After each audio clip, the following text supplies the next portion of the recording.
With the first selection in the 2005 NFL Draft, the San Francisco 49ers select Aaron Rodgers, quarterback of California.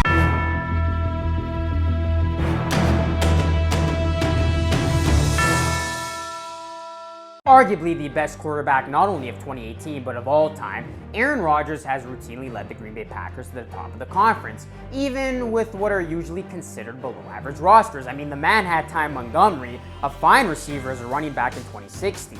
It's not unheard of for players to change positions, but Montgomery had to do it in the middle of the season because of the lack of backfield depth. Even with all the changes, Rodgers had routinely led Green Bay to deep postseason runs. I mean, with his pinpoint accuracy and touch, elusive and athletic escapability, vision, awareness, Hail Mary godhood, and epic photobombing skills, Rodgers is the complete package for a signal caller. Whether he's playing in frigid Lambeau or Chicago or in the noisy domes of Minnesota or Detroit, there is arguably no one better than Mr. Rodgers. Yet, despite possibly being the best quarterback in NFL history, Rodgers wasn't the top pick of his draft class. Unlike fellow GOAT Peyton Manning, Rodgers wasn't the number one pick, but unlike contemporary GOAT Tom Brady, Rodgers also didn't free fall to the second day of the draft either. A modest fall, Rodgers, who with Alex Smith were seen by scouts as the top passing prospects in the 2005 draft, fell to the 24th pick.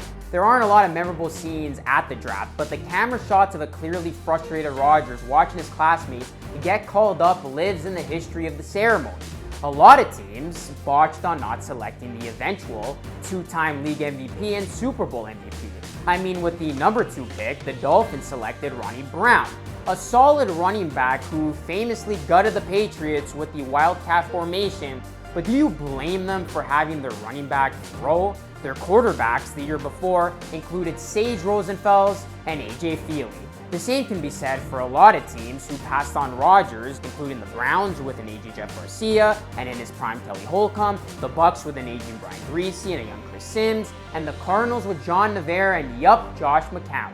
You get the picture. There were a lot of teams who needed quarterbacks, and they still passed on Rodgers. Would you believe that? Yet the one team who's routinely brought up for not picking the once-in-a-generation passer is the San Francisco 49ers, who had the number 1 pick in the draft. San Fran, who had usually done a great job on acquiring legendary passers, screwed the pooch in this instance. With the number 1 pick, the 49ers selected quarterback Alex Smith from Utah.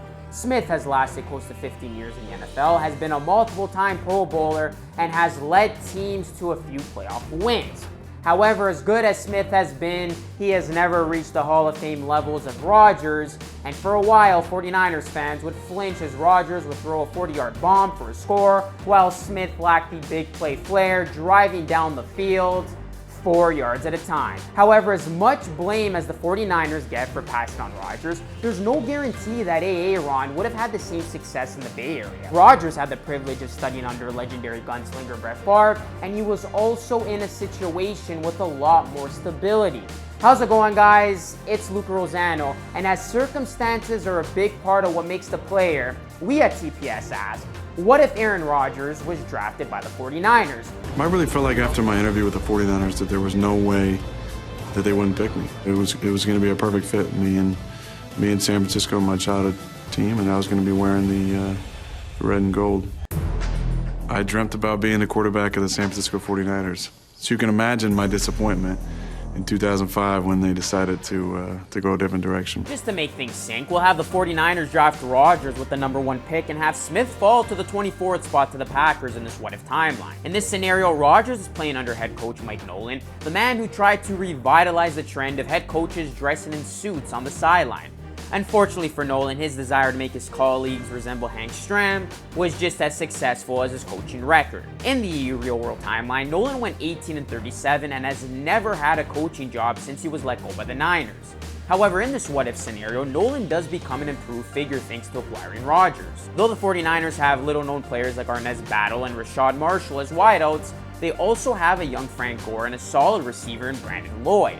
And though some believe Rodgers was significantly assisted by the tutelage of Favre, we believed it helped. but didn't completely make him the quarterback he is today. Curtis Painter spent a few years under Peyton Manning, and the Colts went 2-14 when Painter was thrust into the starting role. Seeing what Rodgers has become, being arguably the best quarterback of all time, we think Rodgers still reaches a high level of play in San Fran. Rodgers in this timeline is unable to turn the ship around in his first season. There is only so much that one man can do when a team had previously built its franchise around Tim Rattay and Ken Dorsey. After 4 games of Tim Rattay being, well, Tim Rattay, Rodgers is thrust into the starting role in 2005. And though the 49ers missed the playoffs again, the rest of the season is similar to Rodgers' first season in Green Bay after Favre was sent to join the Jets. Very promising. If you're looking for a modern comparison, it would be like how 49ers fans feel about Jimmy G heading into the 2018 season. Nolan, thanks in large part to the excellent play of Rodgers, keeps his job.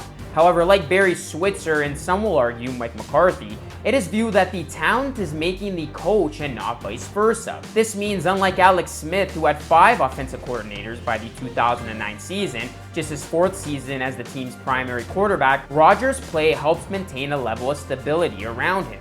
Instead of 5 different coordinators, Rodgers' play early on in his career in San Fran helps keeps his primary offensive coach around. With the emerging all-pro talent of Rodgers, the 49ers also built a little differently around their quarterback. With Alex Smith's talent, San Francisco tried to build the franchise around a run-heavy approach, with a strong defense. Of course, while the team's staples included all pros like Frank Gore, Patrick Willis, and Justin Smith, the team had varying degrees of success until Harbaugh arrived. With Rodgers by comparison, San Fran still builds up their strong defense, which became one of the best at the end of the first decade of the 2000s. However, the 49ers give priority to the passing game rather than the running game. Of course, with Frank Gore, the 49ers don't just stop giving the ball to their star running back, but instead of a 50-50 balance with Alex Smith, it's more like a 60-40 split with more focus on the passing game. Though Gore loses touches, he becomes a key member of a contender and can heal up his body to play late into his 30s. When Gore retires, he is second on the all-time rushing list, just behind Emmitt Smith. On the field, the 49ers, as previously mentioned, become one of the best teams in the conference. With Rodgers under center, Nolan roaming the sidelines dressed like Weed Eubank, Google him kids, and a front office willing to make aggressive moves around their quarterback, the 49ers take off in the early part of the 2010s. In his 6th season, just as in the real-world timeline, Rodgers wins his first Super Bowl. However, instead of just one entering the 2018 season, Rodgers has 3 titles. Eli Manning still reaches a Peyton level of success in the postseason and beats San Fran in the 2011 postseason. However, San Fran rebounds to win back-to-back titles following the loss to the Giants. As a result, this means no Richard Sherman postgame rant, and unfortunately, Ed Reed going his entire legendary career without a Super Bowl title. Also, Seahawks fans no longer have the bitter pill of throwing on the 1-yard line thanks to their loss to the 49ers in the NFC Championship game that season. And in winning back-to-back Super Bowls, Rodgers beats Peyton's Broncos and Brady's Patriots in the process. Very impressive. Even though we don't get several other notable events like Mike Singletary's I Want Winners speech, I want winners, Jim Tom Sula being Jim Tom Sula, and everything that is the magical Jim Harbaugh. Oh, and speaking of Harbaugh, he doesn't parlay his Niners success into the Michigan football job since he wouldn't be in San Francisco, but that's a what-if scenario for another day. If you're a 49ers fan, you can easily live with this since you now have 8 Super Bowls in your franchise's history, and arguably the best 2 quarterbacks of all time, with Aaron Rodgers joining Joe Montana in the conversation.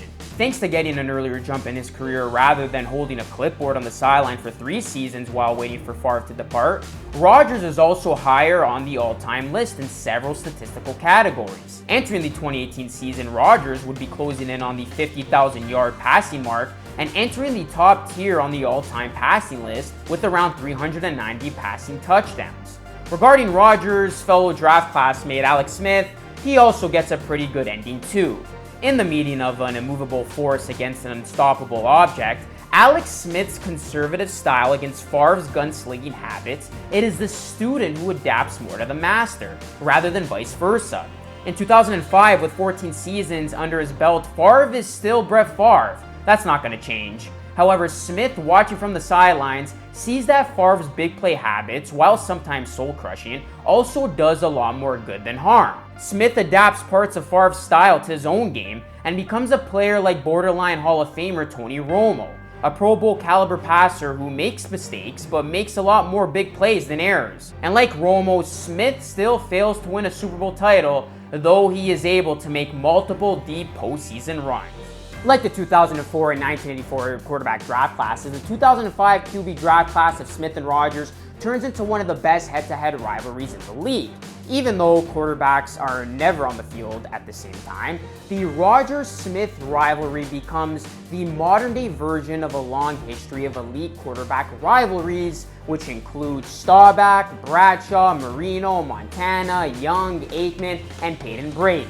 And in the end, it's Rodgers and the Niners who repeatedly comes out on top of this battle. At least that's how we see it happening if A-Rod had been selected by the 49ers. What do you guys think of all of this? Do you think our timeline is realistic? As always, hit us up in the comment section below. We always love to hear what you, the fans, have to say about these videos. And if you like this video, smash that like button. And if this is your first time checking out TPS as a whole, you know what to do. Hit that subscribe button because we post great videos like this all the time. Until next time, this was Luca. Thanks for watching, and we'll see you guys real soon.